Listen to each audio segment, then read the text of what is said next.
মধ্যরাতে হঠাৎ করে পুরনো বাড়ির বারান্দায় কারো পায়ের শব্দ শোনা গেল। ধীর, ভারী, যেন কেউ ইচ্ছে করেই হাঁটছে, কিন্তু কাউকে দেখতে দেওয়ার জন্য নয়। রাশেদ ঘুম থেকে চমকে উঠল। ঘরের বাতি বন্ধ, চারপাশে নিস্তব্ধতা। সে প্রথমে ভাবল হয়তো বিড়াল বা বাতাসের শব্দ, কিন্তু কয়েক সেকেন্ড পার হবার পরেও সেই একই শব্দ শোনা যাচ্ছিল। এই বাড়িতে তারা নতুন এসেছে, মাত্র 3 দিন আগে। গ্রামের মানুষজন বাড়িটাকে নিঃশব্দ বাড়ি বলে ডাকে, কারণ এই বাড়ির বারান্দায় নাকি মাঝরাতে কেউ হাঁটে, কিন্তু কেউ কখনো তাকে দেখেনি। রাশেদ বিছানায় বসে রইল। তার মনে হচ্ছিল আজ হয়তো সেই রহস্যের মুখোমুখি হতে হবে। রাশেদ হচ্ছেন শহরের একজন কলেজ শিক্ষক, যুক্তিবাদী মানুষ, ভূত প্রেতে বিশ্বাস করেন না। আর মিতা রাশেদের স্ত্রী, শান্ত স্বভাবের, কিন্তু অজানা বিষয় তাকে সহজেই ভয় পাইয়ে দেয়। আর আরিফ হচ্ছেন রাশেদের ছোট ভাই, বিশ্ববিদ্যালয়ের ছাত্র, একটু দুষ্ট আর কৌতূহলী। তিনজনই শহরের ব্যস্ত জীবন ছেড়ে এই পুরনো গ্রাম্য বাড়িতে এসেছে। বাড়িটা ছিল রাশেদের বাবার পুরনো সম্পত্তি, বহু বছর ধরে ফাঁকা পড়েছিল। গ্রামের লোকজন বলতো এই বাড়িতে কিছু একটা আছে। রাশেদ এসব বিশ্বাস করত না। সে বলতো ফাঁকা বাড়িতে শব্দ হবেই, এটা স্বাভাবিক। কিন্তু প্রথম রাতেই অদ্ভুত কিছু ঘটল। মাঝরাতে বারান্দায় পায়ের শব্দ। মিতা ঘুম ভেঙে বলল, শুনছ কেউ হাঁটছে? রাশেদ বলল, হয়তো বাতাসে দরজা নড়ছে। কিন্তু আরিফ বলল, না ভাইয়া, এটা মানুষের পায়ের শব্দ। তিনজনেই দরজা খুলে বাইরে তাকালো। বারান্দা ফাঁকা, চারপাশে কুয়াশা আর অন্ধকার, কিন্তু মাটিতে দেখা গেল কাদা মাখা পায়ের দাগ।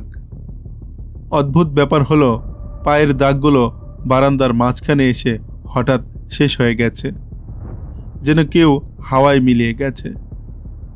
মিতা কাপা গলায় বলল, এই বাড়িতে আমরা থাকবো তো? পরের দিন সকালে রাশেদ বিষয়টা নিয়ে গ্রামের এক বৃদ্ধ লোকের কাছে সবকিছু খুলে বললেন। বৃদ্ধ বললেন, এই বাড়ির আগের মালিক ছিলেন হাশেম সাহেব। তার ছেলে এক রাতে হঠাৎ নিখোঁজ হয়ে যায়। কেউ জানে না সে কোথায় গেছে, কিন্তু তারপর থেকেই মাঝরাতে বারান্দায় পায়ের শব্দ শোনা যায়। রাশেদ এবার হেসে বলল, পুরনো গল্প। কিন্তু সেই রাতেই ঘটনা আরও অদ্ভুত হয়ে গেল। রাত প্রায় 2টা। হঠাৎ রান্নাঘর থেকে বাসন পড়ার শব্দ। মিতা ভয়ে রাশেদের হাত ধরল। আরিফ টর্চ নিয়ে এগিয়ে গেল। রান্নাঘরে ঢুকে তারা দেখল মেঝেতে একটি পুরনো কাঠের বাক্স পড়ে আছে। বাক্সটা আগে সেখানে ছিল না। রাশেদ ধীরে ধীরে বাক্সটা খুলল। ভেতরে ছিল কিছু পুরনো কাগজ আর একটি ছবি। ছবিতে দেখা যাচ্ছে একজন কিশোর দাঁড়িয়ে আছে এই বাড়ির বারান্দায়। ছবির পেছনে লেখা, যদি সত্য জানতে চাও বারান্দার নিচে খুঁজে দেখো। পরদিন সকালে আরিফ বারান্দার নিচে খুঁজোখুঁজি শুরু করলো। কিছুক্ষণ পর সে চিৎকার করে উঠল, ভাইয়া, এখানে কিছু একটা আছে। মাটির নিচে ছিল একটি লোহার দরজা। মনে হচ্ছিল অনেক বছর ধরে লুকিয়ে রাখা হয়েছে। দরজা খুলতেই নিচে একটি ছোট ঘর দেখা গেল, অন্ধকার, ধুলো আর পুরনো গন্ধে ভরা।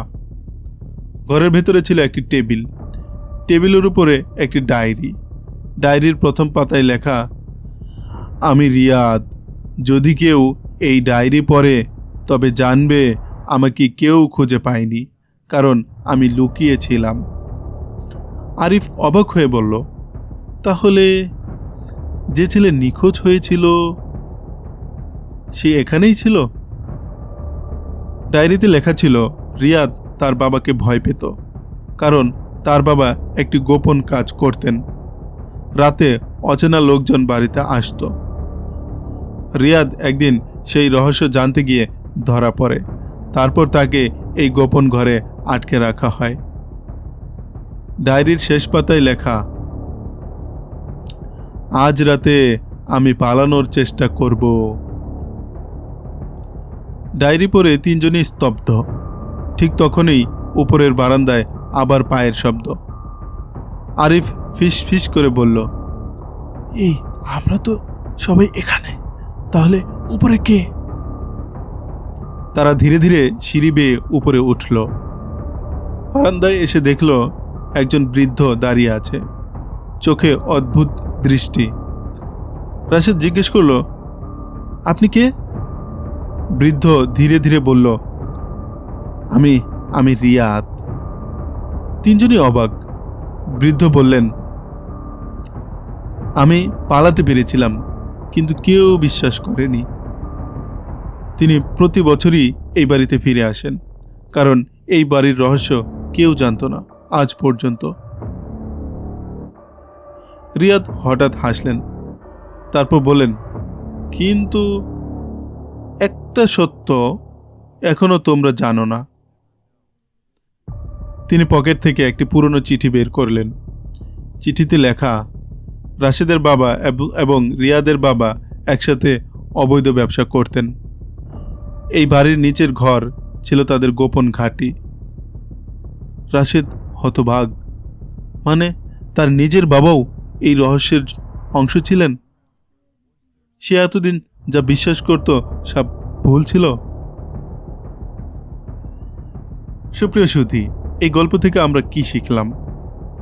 রাশেদ সেই রাতে যে বিষয়টা বুঝল, যে প্রতিটি বাড়ির দেয়ালের ভেতরে গল্প লুকিয়ে থাকে।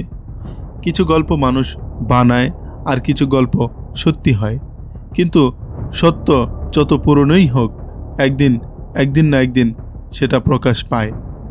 আর কখনো কখনো যে রহস্যকে আমরা ভূতের গল্প ভাবি, তার পেছনে লুকিয়ে থাকে মানুষেরই অন্ধকার ইতিহাস। আজকের গল্পটি কেমন লাগলো অবশ্যই কমেন্ট করে জানাবেন। এ ধরনের গল্প যদি আপনি পছন্দ করেন, তাহলে চ্যানেলটি সাবস্ক্রাইব করে রাখবেন নিয়মিত নতুন নতুন গল্পের জন্য। আপনি চাইলে এই ভিডিওটিতে লাইক দিতে পারেন, তাহলে আরও মানুষের কাছে এই গল্পটি পৌঁছবে। পাশাপাশি ভিডিওটি শেয়ার করতে পারেন যদি আপনি আমাদেরকে উপকার করতে চান। দেখা হবে আবারও নতুন কোনো গল্প নিয়ে, নতুন কোনো পর্বে। সে পর্যন্ত ভালো থাকবেন, সুস্থ থাকবেন। খোদা হাফেজ।